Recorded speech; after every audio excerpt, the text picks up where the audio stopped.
मैं ये समझ पाया हूँ कि ज़िंदगी में तरक्की वो लोग ज़्यादा करते हैं जो अपनी ज़िंदगी की गाड़ी को ख़ुद चला रहे होते हैं। वो ख़ुद समझते हैं कि हम ज़िम्मेदार हैं, हालात वाक़यात ये सब चीज़ें ज़िम्मेदार नहीं। एक बड़ा अच्छा राइटर है और मेरा बड़ा ही फेवरेट राइटर है, उसकी किताब का नाम है अवेकन द जायंट विदिन। ये किताब मैंने बहुत साल पहले पढ़ी, फिर इसकी ट्रांसलेशन हो गई अच्छे फ़ैसले अच्छी ज़िंदगी के नाम से। उर्दू में मैंने पढ़ी, फिर इंग्लिश में पढ़ी, कुछ 3 दफ़ा मैंने किताब पढ़ी। और इस किताब में एक बड़ा ही शानदार जुमला, एक पैराग्राफ लिखा हुआ। वो कहता है कि कुछ लोग ऐसे होते हैं जो नियाग्रा फॉल में गिरते हैं और फिर नियाग्रा फॉल डिसाइड करती है उन्होंने कहाँ जाना है। नियाग्रा फॉल दुनिया की क्योंकि एक बहुत बड़ी वाटरफॉल है, तो आप जानते हैं कि वाटर फ्लो जो है वो वाटरफॉल में बहुत तेज़ होता है और वो इतना तेज़ होता है कि बड़े बड़े पत्थरों को वो बहा के लेके चला जाता है। इवन कि ट्रक गिर जाए तो वो भी साथ बह के चला जाता है, बड़ा बड़ा वजनी चीज़ उसमें गिरती है वो भी साथ बह के चली जाती है।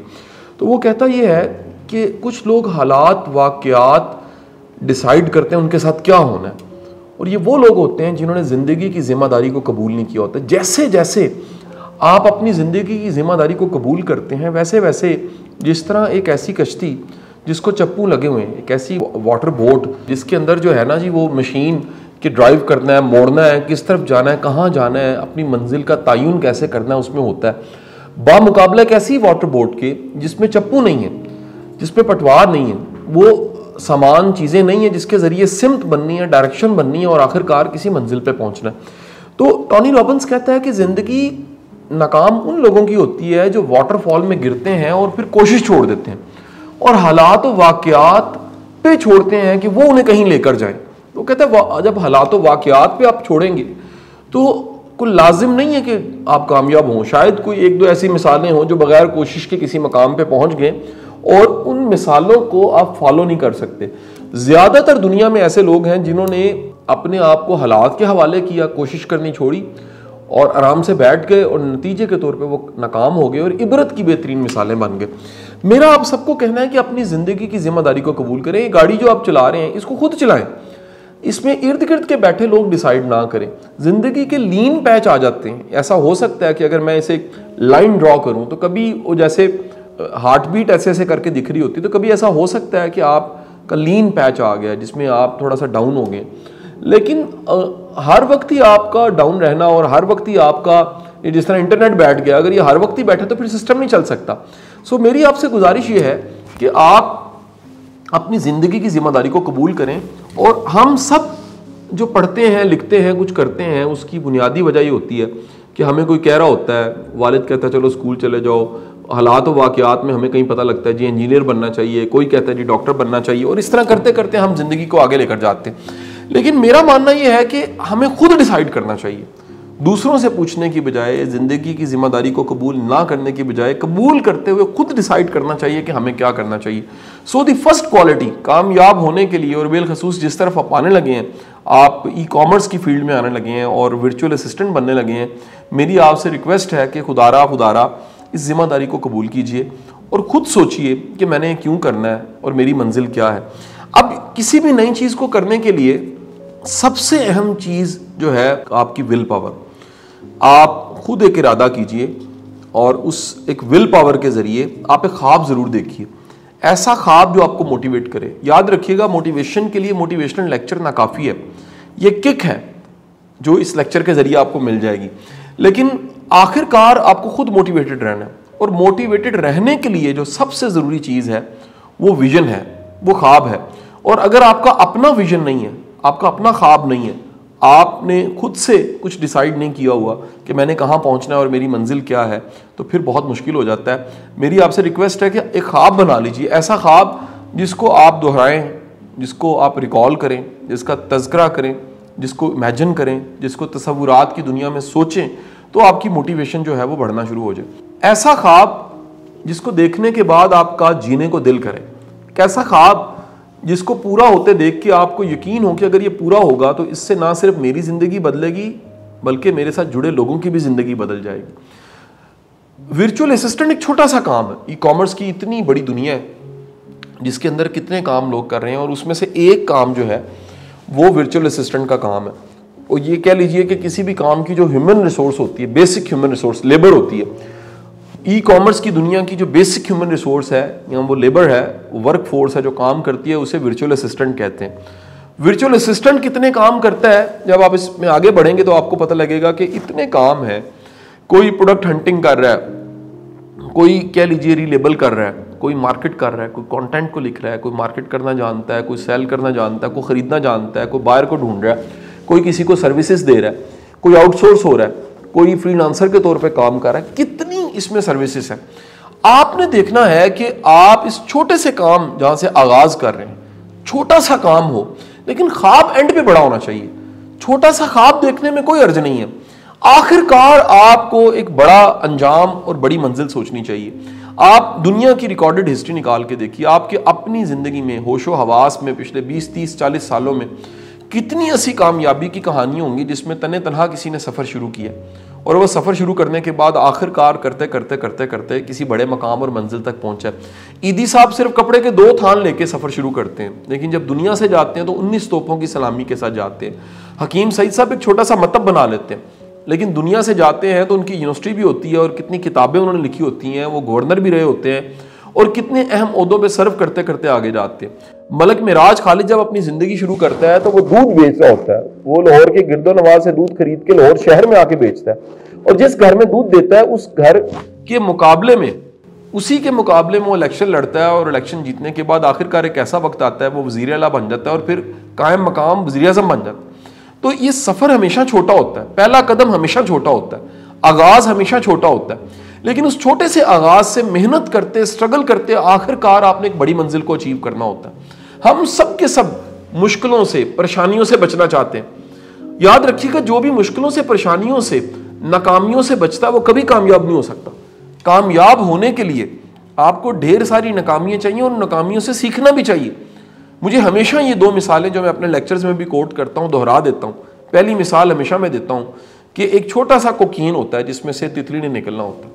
उसका छोटा सा आगे मुंह बना होता है जिसमें से वो तितली बाहर निकलती है और वो जो सुराख है जिसमें से उसने बाहर निकलना होता है, कहते हैं वो जितना तंग होता है ना, तितली को उतना जोर लगाना पड़ता है और तितली जितना जोर लगाती है उतने ज्यादा उसके पर खूबसूरत होते हैं और उतने उसकी ज्यादा परों में जान होती है। यानी तितली के परों का रंग, उन रंगों की खूबसूरती और उसके परों में जान, उसकी बुनियादी वजह वो स्ट्रगल है जो उसको करनी पड़ी उस कोकीन से, एक छोटे से कोकीन में से बाहर निकलने के लिए। और अगर वो उस वक्त में स्ट्रगल नहीं करती तो उसके रंगों में खूबसूरती नहीं होती, उसके परों में जान नहीं होती। जिंदगी भी ऐसी है, आप मुश्किल हालात से निकल के, स्ट्रगल करके, एफर्ट करके आगे बढ़ते हैं। ये मुश्किल हालात कोकीन की तरह होते हैं और कोकीन के सुराख की तरह होते हैं। आप इनमें से गुजरते हैं, जो गुजरने से पहले की हालत होती है वो आप एक आम से इंसान होते हैं, लेकिन मुश्किल हालात आपको सुपरमैन बना देते हैं। मैन से सुपरमैन बनने का जो सफर है वो मुश्किल हालात, स्ट्रगल और एफर्ट से है। हम में से हर कोई मुश्किल से बचना चाहता है। जब आप मुश्किल से बचते हैं, नाकामी से बचते हैं, परेशानी से बचते हैं, दरअसल आप कामयाबी से बच रहे होते हैं।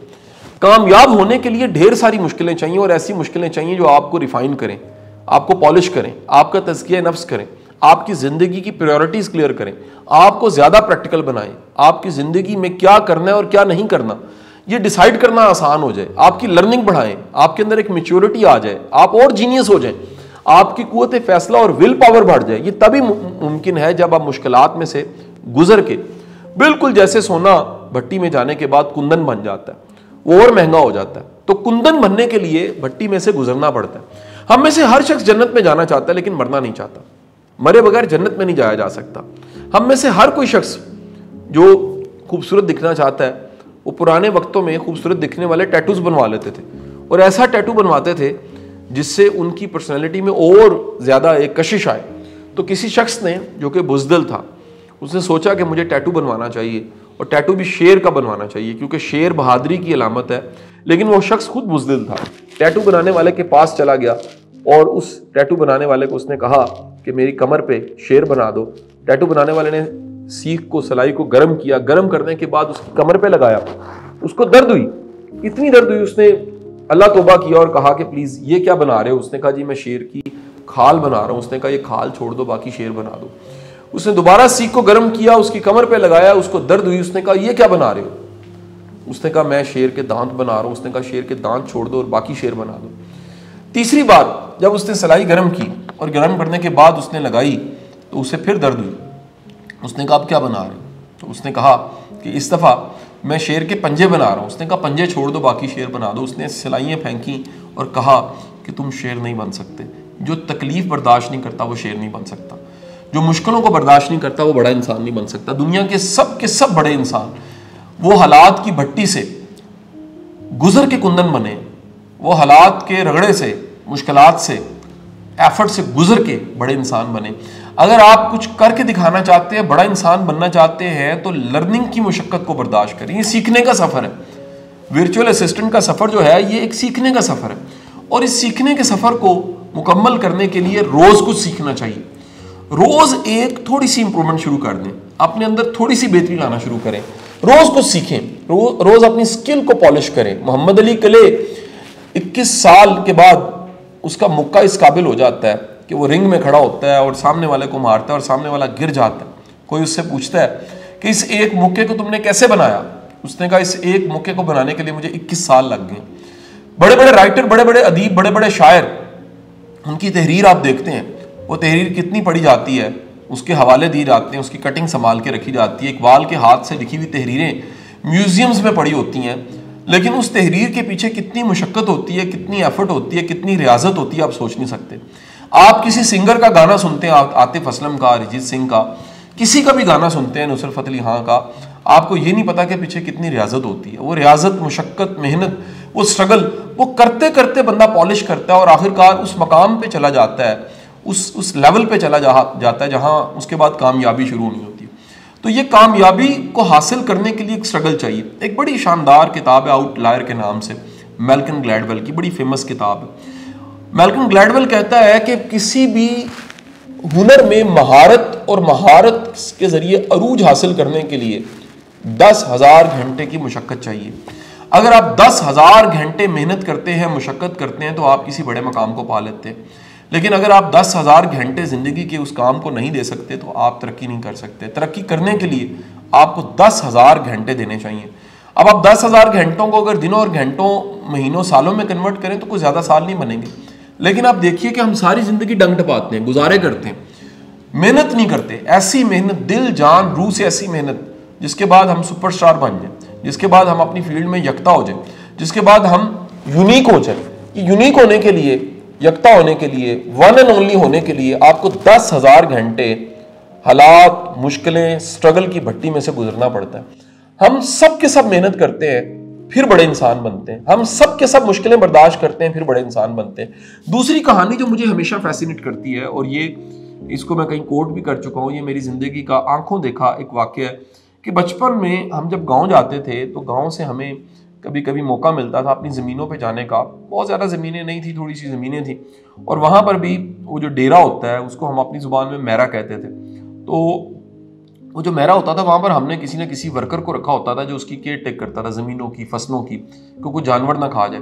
तो वहीं पर मुर्गियों के दड़बे बने होते थे। वो जो दड़बे बने होते थे उस दड़बे में मुर्गी होती थी और वो अंडे देती थी। तो एक दफ़ा मुझे याद है, मेरे बचपन में मैंने एक मुर्गी को देखा कि वो अंडा दे चुकी है और कुछ दिन गुजर चुके हैं और कुछ दिन वो अंडे को सींचती रही। उसके बाद उसमें से कोई हिलजुल होनी शुरू हुई और चूंच सी निकली। तो वो चूंच सी जो निकली तो मुझे लगा कि ये जो चूज़ा है इसको हेल्प चाहिए, और मैंने उसको हेल्प करके उसको निकाल दिया। थोड़ी सी एफर्ट की और उस चूजे को निकाल दिया। तो जो देखने वाला वहाँ पर डेरेदार था, जो चाचा था डेरेदार, उसने मुझे एक बात कही। उसने कहा कि तुमने बड़ा जुल्म किया, क्योंकि ये जो चूचा है ये ज़्यादा देर तक सर्वाइव नहीं करेगा, ये मर जाएगा। और वही हुआ कि मैं, क्योंकि वो मेरे हाथों से निकला हुआ चूचा था, अपना बच्चा था, तो मैंने उसको रोज़ जाके देखना, और कुछ दिन के बाद, 16 दिन के बाद देखा कि वो बीमार हुआ और लागर होने के बाद आखिरकार करते करते वो मर गया। मैंने उस चाचे से पूछा कि इसकी वजह क्या है। उसने कहा, पुत्र जो अपने परों से नहीं निकलते ना वो तरक्की नहीं करते। जिंदगी में तरक्की करने के लिए अपना जोरे बाजू, अपनी मेहनत बहुत जरूरी होती है। जब भी आप खुद मेहनत करके, स्ट्रगल करके किसी मकाम को पाते हैं, आप में ज्यादा कॉन्फिडेंस होता है। आप जब भी एफर्ट करके, मेहनत करके किसी बड़े मकाम तक पहुंचते हैं, हीरो बनते हैं, तो आपकी आंखों में चमक भी हीरो वाली होती है। लेकिन अगर आप किसी शॉर्टकट के जरिए आए हैं तो शॉर्ट टाइम के लिए आए हैं। शॉर्ट कट जो है वो हमेशा शॉर्ट टर्म के लिए होता है, वो लॉन्ग टर्म के लिए नहीं होता।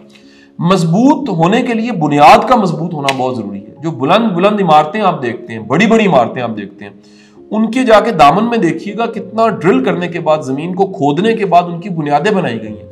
उन बुनियादों पे बड़ी बड़ी इमारतें और बड़े बड़े एफल टावर खड़े हैं। इन एफल टावर्स को खड़ा करने के लिए बड़ी मेहनत करनी पड़ती। सो मेरी आपसे गुजारिश है कि मेहनत से, स्ट्रगल से कभी ना बचें। आज की अभी तक जितनी मैंने बातें कही हैं, मैं कुछ पॉइंट्स को रिपीट करता हूं, फिर आगे बढ़ता हूं। पहली बात मैंने कही है, जिंदगी की जिम्मेदारी को कबूल करें। ये आपकी अपनी जिंदगी है। ये कामयाब होगी तो आपकी जिंदगी कामयाब होगी, ये नाकाम होगी तो आपकी जिंदगी नाकाम होगी। किसी मकाम को आप पाएंगे तो आप पाएंगे, किसी मकाम को आप नहीं पाएंगे तो आप नहीं पाएंगे। पीछे रह जाएंगे तो आप पीछे रह जाएंगे, आगे निकल जाएंगे तो आप आगे निकल जाएंगे। और दूसरी बात जो मैंने आपसे कही है वो ये कही है कि अगर आपने आगे बढ़ना है, कामयाब होना है, तो आपको बहुत सी मेहनत करनी पड़ेगी, मुश्किलात का सामना करना पड़ेगा, स्ट्रगल की प्राइस पे करनी पड़ेगी। कीमत अदा किए बगैर आप किसी मकाम को अचीव नहीं कर सकते। प्राइस पे किए बगैर कोई भी बड़ा मकाम नहीं मिलता। प्राइस पे किए बगैर आप किसी बड़े लेवल पे नहीं पहुंच सकते। किसी बड़े लेवल पे पहुंचने के लिए, किसी बड़े मकाम पे पहुंचने के लिए और कुछ करके दिखाने के लिए सबसे जरूरी चीज होती है कि आपने प्राइस पे की हो। सो प्राइस क्या है? मुश्किलात का सामना, सब्र करना। अब सब्र देखिए, 103 बार कुरान पाक में हुक्म आ रहा है कि सब्र कीजिए, सब्र कीजिए। अगर आप सब्र नहीं करते, आप बर्दाश्त आप में नहीं है, आप हालात की जो सख्ती है उसको बर्दाश्त नहीं करते, आप कुर्बानियां नहीं देते, तो आप किसी बड़े मकाम को नहीं पा सकते। अब अगली चीज जो मैं आपको बताने लगा वो इस्तिकामत है। देखिए, अगर आप सीखना शुरू कर रहे हैं ना, तो डिटर्मिनेशन के साथ, मेहनत के साथ, रोज की बुनियाद पे कुछ ना कुछ सीखते चले जाएं, रोज कुछ करें। इस्तिकामत में करामत है। वो जिन्होंने बड़े काम करने होते हैं वो रोज इंप्रूव करते हैं। और मैं कल भी जब फिजिकल सेशन था हमारे वर्चुअल असिस्टेंट का, तो उसमें मैंने एक कोटेशन सुनाई जिसका तर्जुमा ये था कि वो शख्स जिसका दिल कर रहा है या नहीं कर रहा, वो फिर भी काम कर रहा है, तो इसका मतलब ये है कि उसने अपने मूड पे काबू पा लिया। अपने आप के साथ लड़ना, अपने मिजाज के साथ लड़ना, अपने मूड के साथ लड़ना, ये बड़ी बात है। शायद तारीख के किसी बादशाह का ये वाक़या है कि उसका मुखालिफ उसे मिलने आ गया, और जिस दिन मिलने आया उस दिन वो मुखालिफ को भी स्पाइज ने, जासूसों ने बताया कि जिसको तुम मिलने जा रहे हो उसको खारिश की बीमारी लगी हुई है आजकल। तो खारिश क्योंकि एक मायूब अमल है, जो सबके सामने की जाए तो बुरी लगती है, तो वो उसी दिन उसे मिलने आ गया। तो जो बादशाह था उसने पूरी कह लीजिए आबोताब के साथ जो बेहतरीन लिबास था वो पहना, और जिस्म पे शदीद खारिश हो रही थी, लेकिन वो बेहतरीन लिबास पहनने के बाद आंखों में आंखें डाल के उसके सामने बैठ गया। और कई घंटे की डिस्कशन के दौरान उसने एक बार भी खारिश नहीं की।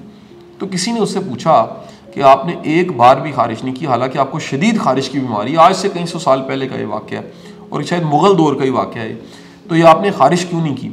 उसने कहा कि बेटा, अगर मैं अपनी खारिश को कंट्रोल नहीं कर सकता तो मैं बादशाह भी नहीं बन सकता। ये बादशाह बनने के लिए उतना ही बड़ा ज़ब्त, उतनी बड़ी बर्दाश्त और उतनी ज़्यादा आला ज़र्फ़ी मुझे चाहिए, और ये अगर मेरे पास नहीं होगी तो मैं कभी भी अपने मुखालिफ का सामना नहीं कर सकूँगा। मैंने सबसे पहले जो मेरे अंदर की चाहत है, यानी खारिश करना, इसको मैंने काबू कर लिया। जब मैंने इसको काबू कर लिया, खुद को काबू कर लिया, तो मुझे पता लग गया कि दुनिया को काबू करना और दुनिया को चलाना वो भी कोई मुश्किल नहीं है। याद रखिए, दुनिया को चलाने का मतलब पूरी दुनिया को चलाना नहीं है।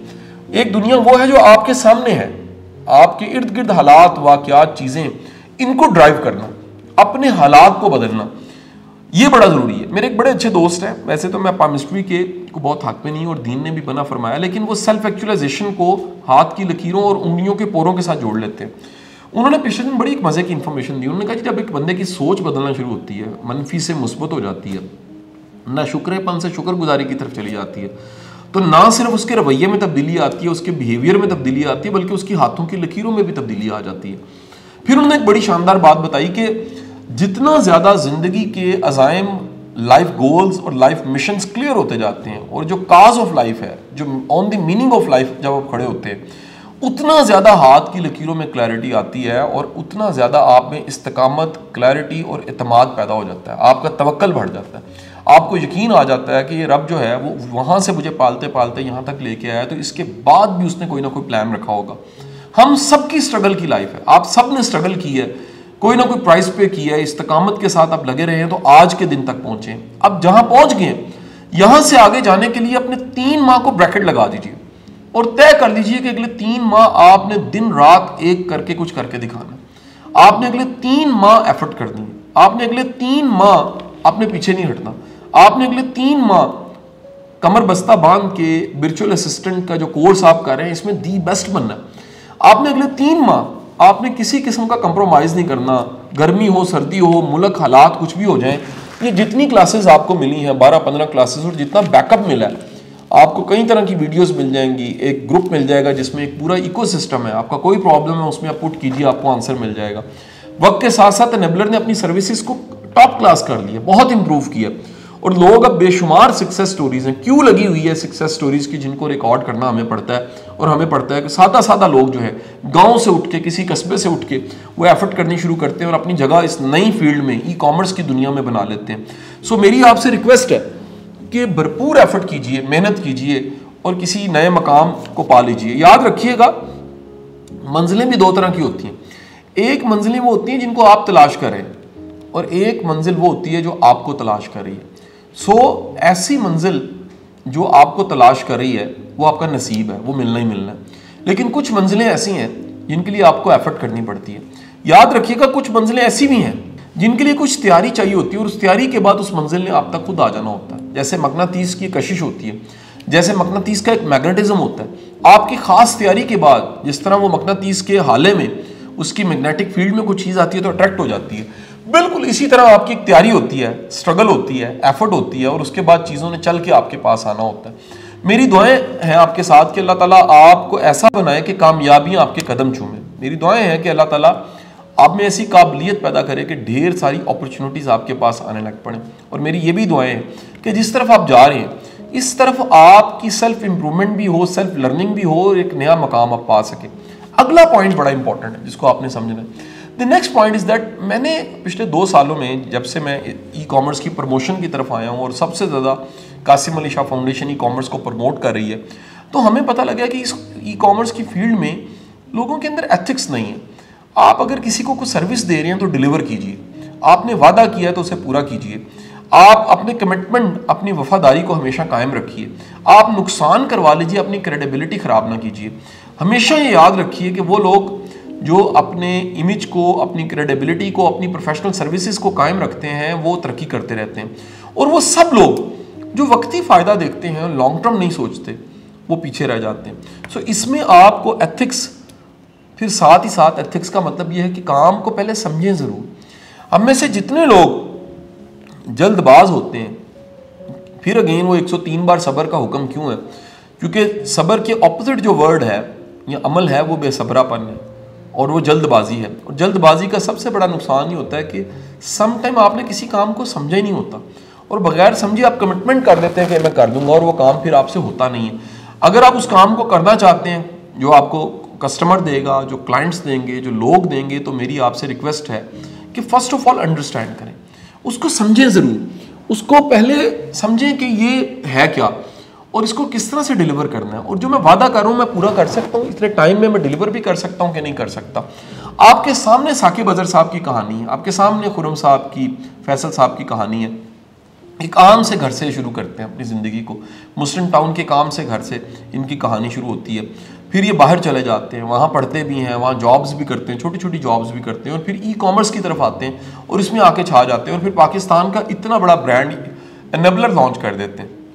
फिर पाकिस्तान की वक्त की ज़रूरत बन जाते हैं, कभी प्रेसिडेंट इन्हें बुलाता है, कभी प्राइम मिनिस्टर इन्हें मिलता है और बड़े बड़े लोग इनको मिलते हैं और वो इनके काम को सराहते हैं, इनके काम को अप्रिशिएट करते हैं। गवर्नमेंट इनके काम को अप्रिशिएट करती है कि वो काम जो इदारों को, स्कूल्स को, यूनिवर्सिटीज़ को, कॉलेजेस को करना चाहिए था, तालीमी इदारों को करना चाहिए था, वो ये कर रहे हैं। और मेरी आप सबके लिए भी दुआएं हैं कि अगर आप भी इस तरफ आ रहे हैं तो बहुत मेहनत कीजिए, आपकी मेहनत ज़ाया नहीं जाएगी। मैं आपको किसी इदारे की, किसी ट्रेनर की, किसी कोच की मैं क्या गारंटी दे सकता हूँ?